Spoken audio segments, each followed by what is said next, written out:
If you are a woman over 60 and your belly is bloated, your digestion feels unpredictable, your weight won't move, and your skin has been acting up, I want you to hear this. These are not 4 separate problems. They are one problem, and it starts in your gut. After menopause, your gut goes through changes that most doctors don't mention, and most health advice does not account for this. And until you understand what those changes are, nothing you try is going to give you lasting results. I'm Nagina Abdullah. I have a degree in molecular and cell biology from UC Berkeley and a master's degree from NYU. And I've helped over 1,700 women in their 50s, 60s, and 70s finally release stubborn weight by addressing the gut first. Today, I'm going to show you exactly what's happening to your gut after menopause, why it's affecting your weight, and the 4-step system my clients use to reset it. Here's what most women don't know about the gut after menopause. Your gut does far more than digest food. It's your body's primary waste disposal system. It processes toxins, breaks down excess hormones, absorbs nutrients, and regulates your immune system. And more than 90% of your serotonin,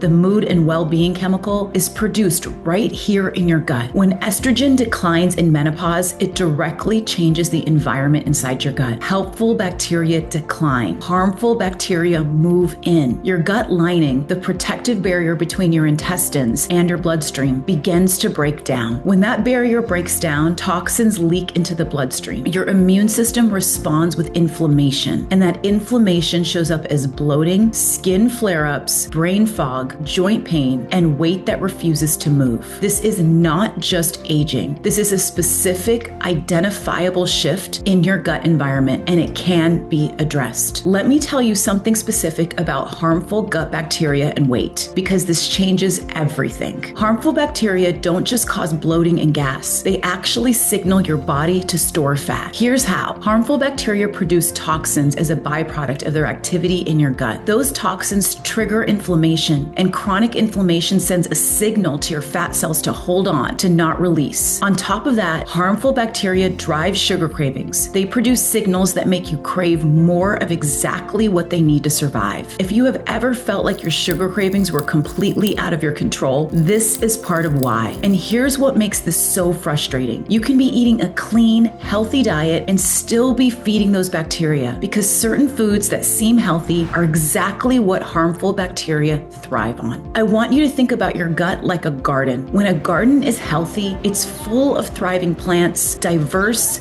nourished, and strong. But when the weeds move in, when the soil is depleted, when nothing new gets planted, the whole garden suffers. Your gut is that garden. And after menopause, the weeds have moved in. The system I use with my clients to restore the gut is called the 4R system. Remove, replace, reinoculate, repair. Before I walk you through each step, I want to show you what's actually possible when the system works. Lynn was 72 when she came to me. She described her belly as a donut, or a hula hoop that had appeared around her middle and wouldn't budge no matter what she did. She had a weight loss goal, a number she had been chasing for years, and she actually hadn't been able to lose weight for over 8 years. She tried everything. She felt like she was so healthy, and in fact, she is a retired ear, neck, and throat doctor. She was up on all of the science and knew everything that was going on. And so what happened is that she realized after listening to me that she needed to add more foods into her diet. She was bloated almost constantly, and she felt like her body had stopped listening to her. When we started working together, we didn't start with a diet. We started with her gut, the garden that needed to be cleared and replanted. We added the 4-part metabolism boosting morning routine. We shifted what she was eating to stop feeding harmful bacteria. We brought in more metabolism boosting foods gradually. We gave her gut lining what it needed to repair. Lynn didn't just reach her weight goal at the age of 72, she surpassed her weight loss goal. And the thing she kept coming back to wasn't the number on the scale. It was that her belly that she had called in the past a donut, the hula hoop around her middle she had accepted as permanent, was gone at age 72. That's what happens when you stop treating the system and start healing the garden. Now let me show you exactly how. Remove is pulling out the weeds. Cut off the fuel that harmful bacteria depend on to survive. This is not about restricting forever. This is about strategic and specific. The one ones most people know: processed sugar, alcohol, gluten. But here's the one that surprises almost everyone: seed oils, canola oil, soybean oil, vegetable oil, found in nearly every processed food and most restaurant cooking. These directly disrupt the gut microbiome. Most women who think they are eating clean are still consuming seed oils every day. Replace is restoring what your gut has lost the ability to do on its own. Apple cider vinegar before meals restores stomach acid. Warm lemon water every morning stimulates bile flow and motility. Ginger tea twice daily, antimicrobial, and supports gut movement. Reinoculate is planting the seeds. Once harmful bacteria have been cleared, you introduce beneficial bacteria through fermented foods, sauerkraut, kimchi, coconut yogurt. Start small, 1 to 2 tablespoons. The timing matters enormously. Adding good bacteria before removing the bad is like planting seeds in a garden still full of weeds. They cannot take root. And you need prebiotics, the fertilizer, chia seeds, ground flax seeds, cooled sweet potato and rice, cooked leafy greens. These feed beneficial bacteria every time you eat them. And repair is healing the gut lining itself. Bone broth, which is rich in collagen and glycine, rebuilds the gut lining overnight. Aloe vera coats and seals it. Extra virgin olive oil reduces the inflammation that keeps breaking it back down. 4 steps in sequence. Each one sets up the next. That is what makes it a system. Now, the most important thing I want you to take from this video: you don't start by removing things. You start by adding.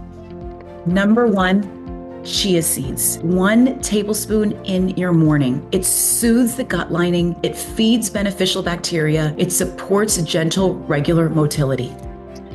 2, warm lemon water.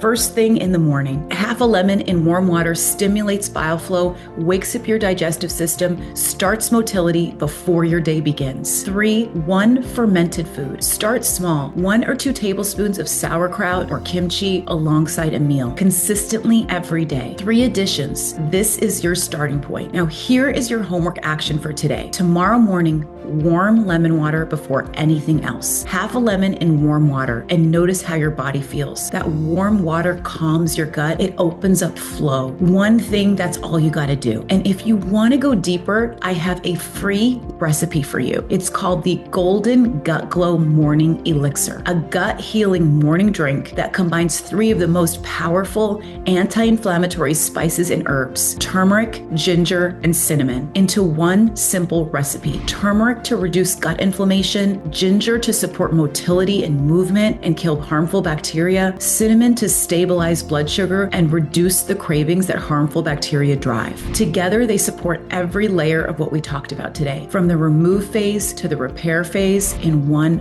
warm cup. The link to get the Golden Gut Glow Morning Elixir recipe is in the description below. And if this video gave you the answers you've been looking for, please subscribe. I post every week for women in their 60s and 70s who are done accepting that nothing can be done. I'm Nagina Abdullah, and I will see you next time.